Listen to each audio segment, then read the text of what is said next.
Welcome back to This Day in Scottish History. I'm your host, Colin MacDonald, and today we're stepping back in time to October 20th, 1956, a day that marked the end of an era for public transportation in Dundee. On this day, the last tram ran on the Dundee Corporation Tramways, bringing to a close nearly 6 decades of electric tram service in the city.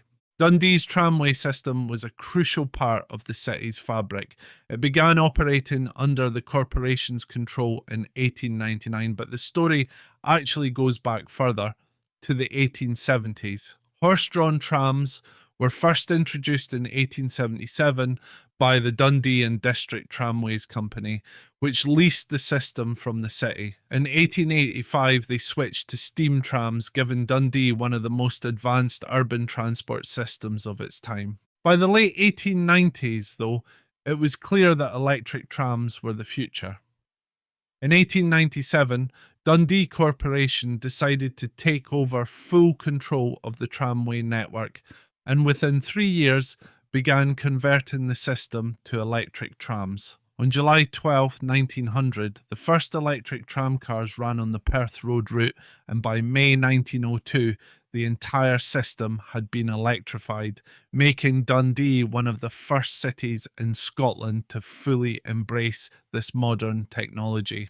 The trams quickly became a vital part of Dundee's daily life, connecting neighbourhoods, businesses and communities. The city expanded the network over the next few decades, and by the 1920s, the system was at its peak with over 100 trams in service, running along a route network that spanned over 15 miles. However, as the world moved on, so did transportation technology. The corporation introduced motor buses in 1922, which gradually began replacing some of the tram routes. Still, Dundee was committed to its trams, and a significant rebuilding programme was launched in the 1930s to modernise the ageing fleet. The new trams, particularly those used on the Lochee route, offered smoother rides and were equipped with cutting-edge technology like air brakes and quieter, more efficient bow collectors. Despite these efforts, by the end of World War II, it became clear that the tramways were facing an uphill battle. The infrastructure needed costly repairs and new vehicles were required. In 1952, the Dundee Corporation decided to phase out the tram system in favour of buses. The closures began in stages, starting with the Moncure Crescent route in April 1952, followed by several more in 1955 and 1956.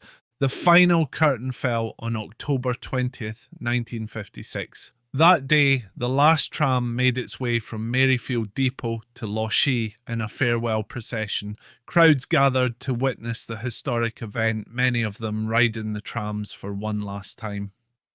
The tramcars were soon scrapped, their metal sold for salvage, and Dundee's streets were left to the diesel buses that took their place.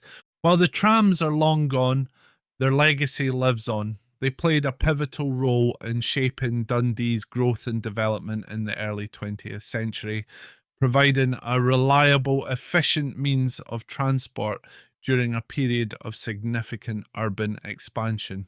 Interestingly, Dundee also experimented with another innovative form of transport: trolleybuses.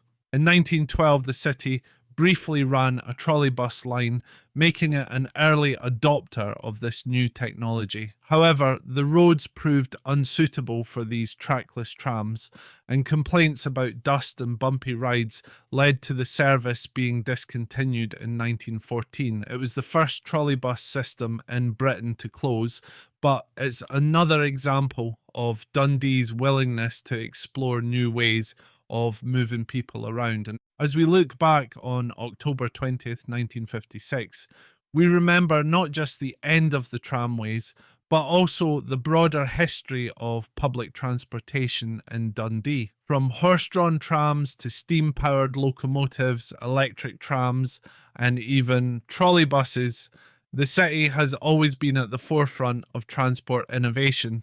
Thank you for joining us on this day in Scottish history as we revisited the final journey of Dundee's trams. Don't forget to tune in tomorrow for another fascinating story from Scotland's past. I'm Colin MacDonald, and as always, haste ye back, ye.